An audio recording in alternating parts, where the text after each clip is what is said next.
Hey, good morning, everybody. Sarasota Tim coming to you from foggy Sarasota, Florida. I mean, it's like London out there. I can't believe it. The temperatures are rising, and it's causing, I don't know what it is, fog. It's called fog. I want to talk to you guys today about aging. That's right. I guess because it's on my mind because I'm aging. In my videos, I have talked for quite a while about the difference between a 12-year-old and a 17-year-old. If you just bear with me for a minute and use that analogy, just think, a 12-year-old can do nothing except what mommy and daddy does for them. They can get dressed, they can use the restroom themselves, they've been potty trained, but they cannot drive, they cannot date, they cannot marry, they cannot work, they cannot make money, they cannot, maybe some of them could cook, but they really are dependent upon a guardian to do everything in the world for them. Now, take a 17-year-old, just 5 years later, that young adolescent can now drive, work, marry, cook, do everything pretty much as any adult can do given the opportunity. In 5 short years, they go from right up to the scale, right? And then they continue to grow in life.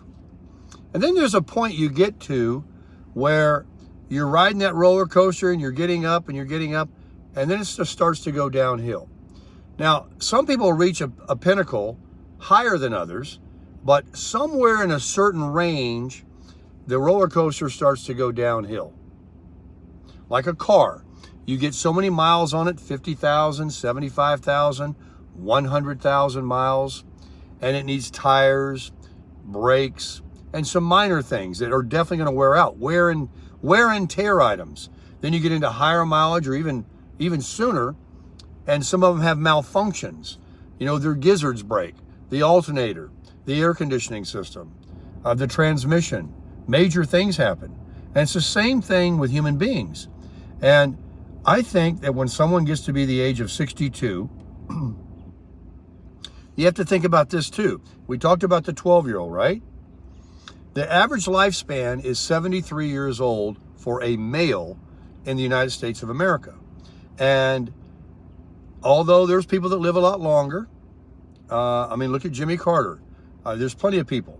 But the quality of life really, almost anybody you've ever met that's 73 years old and higher is an older person.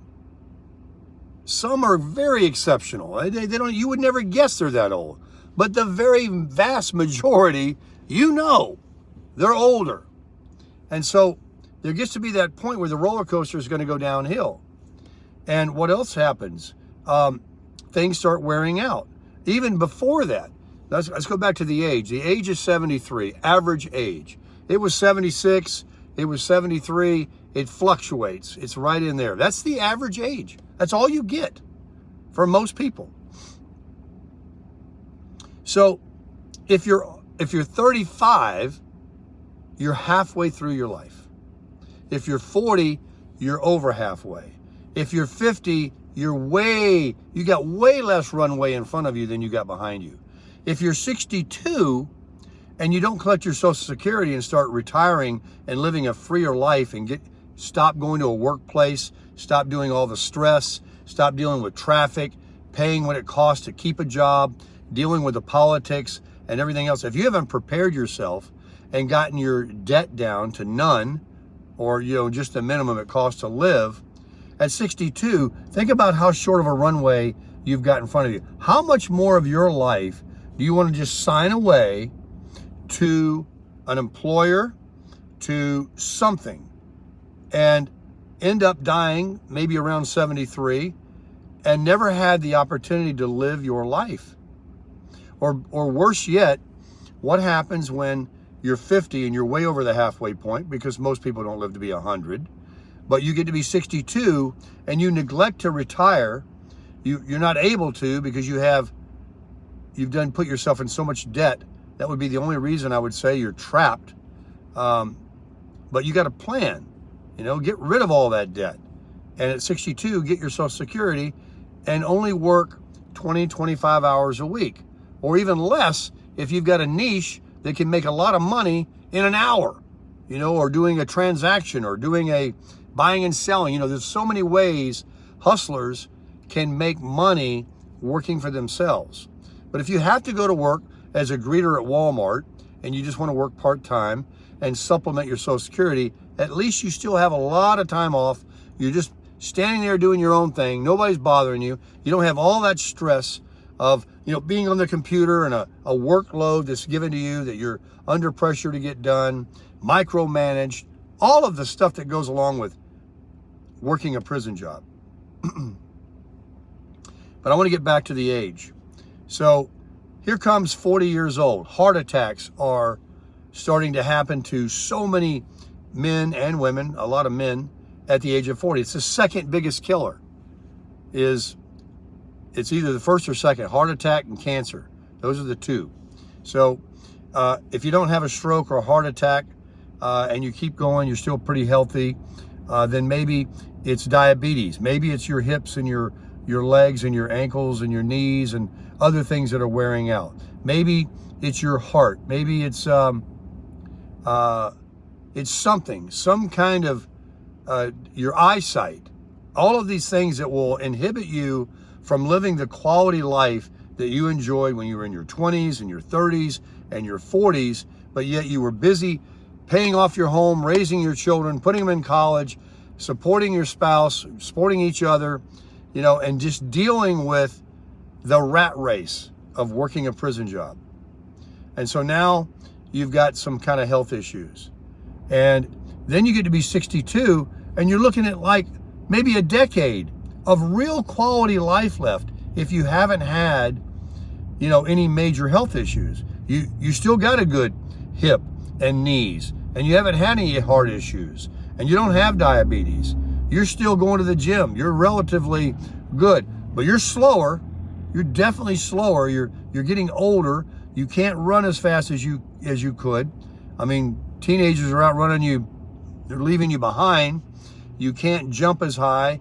You don't want to fall down. I mean, you definitely know you're older.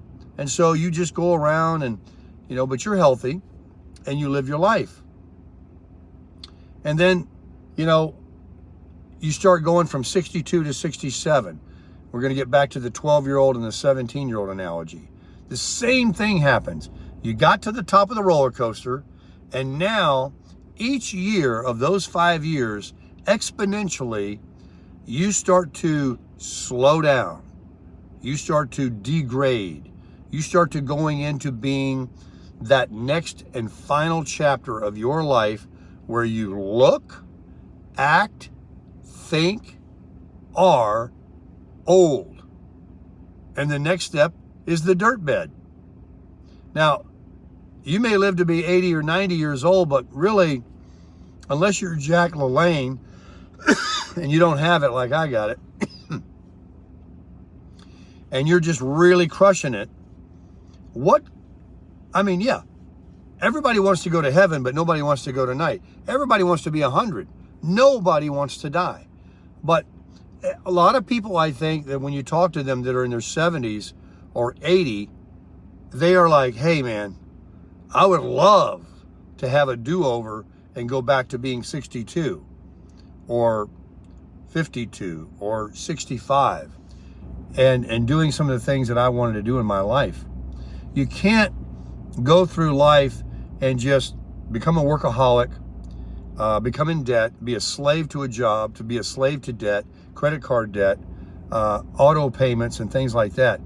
You don't want to live in regret to when you get older and go, oh my gosh, if I could just do it over, I wouldn't have done this, and I would have traveled, I would have liked to have bought this. I always refer to the RV because I live in one. Guess what? Breaking news. I'm 66. And this year, it's January, I'm full retirement age. And I went from the 62 to the 67. What's my testimony? What's my review? I'll tell you right now. I'm definitely a tick above towards being older, maybe 2 ticks, than I was at 62. Now, I'm still very youthful minded, and I try to keep in shape, but I'm not in the best shape. I'm not in the shape I was at 62. And, you know, my eyesight has now got an issue. I see fine, but my eyes are red, and, you know, I have to go get this surgery. I got to take these, I got in my pocket, my eye drops, and I have skin issues, you know, that I got to go get cut off all the time from being in the sun all my life. Things are wearing out. And I look at my life and I say, I may start thinking about getting rid of this truck and my camper. Now, I know you're going to be going crazy saying, this guy, he changes his mind like the weather. Well, that's my prerogative. I do me. You do you. I'm not going to do it today, and I'm not doing it soon, but I'm thinking now that not so much the truck. I could drive the truck till I die. It doesn't matter. So it doesn't get good gas mileage. But I'm thinking about the camper. I'm thinking that either living in a sticks and bricks and having it stored somewhere and keeping it, because I really don't owe it anything. It's provided everything to me, and it's really paid itself back down to about 20 grand is really all I would have to get for it to get my value out of it by what I've saved from not living in an apartment. But whether I sell it and just go into a condo or a villa or something like that, or whatever I decide in the future, is what I'm planning on doing. I do not plan on living until I die in an RV. I would rather be in a mobile home that's longer and bigger, that you can't tow, that's like a house. When you go visit friends and they've got apartments and homes, I mean, you see the room you have. Now, I don't need 2,000 square feet. I can live in 750, which is what I had before when I had an apartment, my last sticks and bricks. It was a 1-bedroom, 750 square feet. Plenty. I could die in something like that if I owned it or rented it. But that's another thing. Should I buy or rent? Well, right now it doesn't pay to buy. Everything's overpriced. So I'll continue doing the RV, or I'll sell it in the near future, and I'll rent. And then if things do change, as everybody wants to speculate, that there will be a correction in the market, and there'll be an opportunity to buy something that the mortgage, I should say, would be cheaper than the rent, then obviously I'm going to always going down to the cheapest. Now, right now I am in the cheapest, but I'm getting the cheapest deal. I'm living in the cheapest space. You know, maybe I want something roomier. Maybe I need to collect more stuff, you know. Even as a minimalist, I need, you know, more drawers for some things. I need more security. I need, you know, better locks. I need, you know, I don't know. It's just that really what it is, do I want to be able to, you know, go into an RV, I can just drive it, or do I need to, you know, worry about the point coming where I can't back up this truck to the camper and do all the hooking up? And even that is not something that an 80-year-old couldn't do if you know how to do it, and you have electric things that do it. You don't need all this strength. But when you're driving, the mental confidence of that thing behind you, changing lanes, and if somebody was there and you swerve back and you don't have the, you know, and you start pulling into gas stations and not cutting it too sharp, you've got to be a good driver. And what happens when you get older? You've seen older drivers, right? I can't stop it. I'm going to age. I'm nowhere near that yet. I don't think I am, but it will come. So like being a good steward and retiring and being debt-free at 62, I have to start thinking now about that next thing. Not getting debt-free, because I am, but getting free and unshackled from a house that I have to tow to a bigger or a sticks and bricks. I don't see getting a fifth wheel or anything in an RV category as the next thing. I think what I got is fine, and the next thing would be a planet on the earth mobile home, villa, or condo. I don't even necessarily see I need a house. Maybe a tiny home, and I don't mean one of those ones that's no bigger than an RV. I'm talking about just a small 2-bedroom house that's real rare to find, but you know, they're out there. They don't really build them anymore because they want 3 2s and bigger. That's where the money is for the developers. And when you do find these 2-bedroom tiny homes, they're very old and they're in less desirable neighborhoods and less desirable states. That's another thing. I want to reside where it's warm. I don't want to deal with shoveling snow when I get old. I want to be where it's warm. I need a beach. I need Florida. I'm a Florida boy. So these are the things that I'm contemplating over the next 5 years. And so that's what I wanted to talk to you guys about this morning, was aging from when you're a kid to when you get your Social Security at 62 to how you are at 67, and then from 67 to 73, possibly the end of your life, or possibly the end of the quality life that you will have a lot less of if you continue living. For most people, could be health issues, just flat ass getting older, you know, moving slower, not wanting to go anywhere, do anything. I see people every day. So that's what I'm talking about. That's what I'm thinking about. And I'm now going to be 67 in December. And so I will be thinking about those next 5 years to 73 very soon now, as to what, between the rest of this year, as to what my next step in life will be. Now, I could be just talking right out of my butt right now, and you can't believe a damn thing I say, and you know that. I could end up, for the next 5 years, becoming a world traveler all over this country, making YouTube videos with my RV, because I'm blessed with youthfulness, healthy, the eye surgery comes out good, I'm strong, I still like it, I want to do it, then that's what I'll do. I'll do me. But I want to be prepared. And that's what I'm doing. And that's what I'm telling you, if you're watching this video and you're coming in from the 40s or the 50s or the 60s, as to listen to people that have been there, that have done that. Listen to people that are older that say, if I had a do-over, or I've got these regrets, or I would have done this, or I should have done that. Because a lot of people do think that way. And a lot of people, they don't. They did plan. They're living large, baby. They're living large. And that seems to be the case with many, millions, because they were planners. Kudos to them.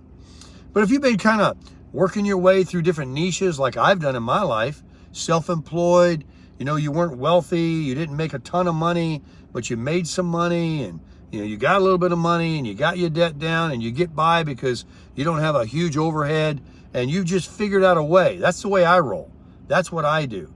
And be honest with you, I don't at this point have any regrets of my life in any way, including my previous marriages, between anything where I've lived, the jobs I've had, what I've done.